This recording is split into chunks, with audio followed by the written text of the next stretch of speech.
ಬಗ್ಗೆನೇ ಮಾತಾಡಿ ಅಂದ್ರೆ ಫಸ್ಟ್ಲಿ ಅಮ್ಮ ಹ್ಯಾಪಿ ಬರ್ಡೇ ನಿಮ್ಗೆ ಬಿಕಾಸ್ 75 ಇಯರ್ಸ್ ಅಂದ್ರೆ ನಿಜವಾಗ್ಲೂ ಅದನ್ನೇ ಹೇಳಿದ್ರು ಏಜಿಂಗ್ ಲೈಕ್ ಅ ವೈನ್. ನೀವು ತುಂಬಾ ಗ್ರೇಷಿಯಸ್ ಆಗಿ ನಿಮ್ಮ ಬದುಕನ್ನ ಕಳೆದಿದ್ದೀರಾ. ನಿಮ್ ಮುಖದಲ್ಲಿ ಆ ಕಳೆನೇ ಕಾಣುತ್ತೆ. ಎಷ್ಟು ಸಂತೋಷವಾಗಿರ್ಬೇಡ, ಎಷ್ಟು ಜೀವಗಳಿಗೆ ನೀವು ಖುಷಿನ ಕೊಟ್ಟಿರ್ಬೇಡ, ಇನ್ಸ್ಪೈರ್ ಆಗಿರ್ಬೇಡ.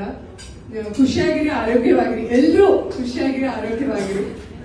ಹೆಣ್ಮಕ್ಳು ಯಾವಾಗ್ಲೂ ಎಕ್ಸ್ಪೆಕ್ಟ್ ಮಾಡೋದು ಏನಿಲ್ಲ ಅಂದ್ರೆ ನಾನು ಅದನ್ನೇ ಮಾತಾಡ್ತಾ ಇದ್ದೆ. ದೇವ್ರ ಪ್ರಕಾರ ಎರಡೇ ಜಾತಿ ಇರೋದು, ಮಿಕ್ಕಿದೆಲ್ಲ ಧರ್ಮ ಜಾತಿಗಳನ್ನ ನಾವು ಮಾಡ್ಕೊಂಡಿದೀವಿ, ಆ ಜಾತಿ ಈ ಧರ್ಮ ಅಂತ. ಬಟ್ ದೇವರು ಸೃಷ್ಟಿ ಮಾಡಿದ ಎರಡೇ, ಒಂದ್ ಹೆಣ್ಣು ಒಂದ್ ಗಂಡು.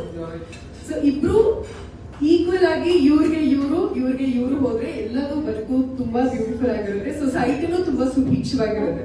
ಬಹುಶಃ ಹಾಗೆ ಸ್ವಲ್ಪ ಎಡವಟ್ಟಾಗಿದ್ದಕ್ಕೆ ಸುಮಾರು ವಿಷಯಗಳಲ್ಲಿ ಎಡವಟ್ಟನ್ನ ನಾವು ಅನುಭವಿಸಿದೀವಿ. ಯಾವಾಗ್ಲೂ ಹೆಣ್ಣು ಗಂಡಿಗೆ ಸ್ಫೂರ್ತಿ ಅಂತಾರಲ್ಲ, ಅದೇ ತರ ಒಬ್ಬ ಗಂಡು ಹೆಣ್ಣಿಗೆ ಶಕ್ತಿಯಾಗಿ ನಿಲ್ಲಬಲ್ಲ. ಜೊತೆಗಿದ್ರೆ ಸಾಕು, ಇನ್ನೇನು ಮಾಡೋದು ಬೇಡ, ಬೇಡ, ಜೊತೆಗಿದ್ರೆ that's more than enough. Because ಒಂದ್ ಹೆಣ್ಣು ಅವಳ ಎಲ್ಲ ಬದುಕಲ್ಲಿ ಎಲ್ಲಾ ಸ್ಯಾಕ್ರಿಫೈಸ್ ಮಾಡಿ ಒಂದ್ ಗಂಡಿನ ಜೊತೆಗೆ ನಿಲ್ತಾಳೆ ಹೇಗೋ. ಈಗ ಎಲ್ಲ ಬದಲಾಗಿದ್ದಾರೆ, ಹೆಣ್ಮಕ್ಳು ಕೂಡ ಏನಾದ್ರೂ ಸಾಧಿಸ್ಬೇಕು ಅಂತ ಹೊರಟಿದ್ದೀವಿ. ಇಂಥ ಟೈಮಲ್ಲಿ ಸ್ವಲ್ಪ ಪಕ್ಕ ತಿಳ್ಕೊಂಡ್ರೆ ಸಾಕು, ಅದೇ ಮಾಡೋ ದೊಡ್ಡ ಉಪಕಾರ. ಬಟ್ ಇಷ್ಟು ಬ್ಯೂಟಿಫುಲ್ ಆಗಿ ಇವತ್ತು ಮೆನ್ಯೂ ನೀವು ಡೆಕೋರ್ ಮಾಡಿದೀರಾ. And whole team, whole staff, Vasant sir, ಎಲ್ಲರೂ ಯಾವಾಗ ಬಂದಾಗ್ಲೂ they treat us so well. And even you sir.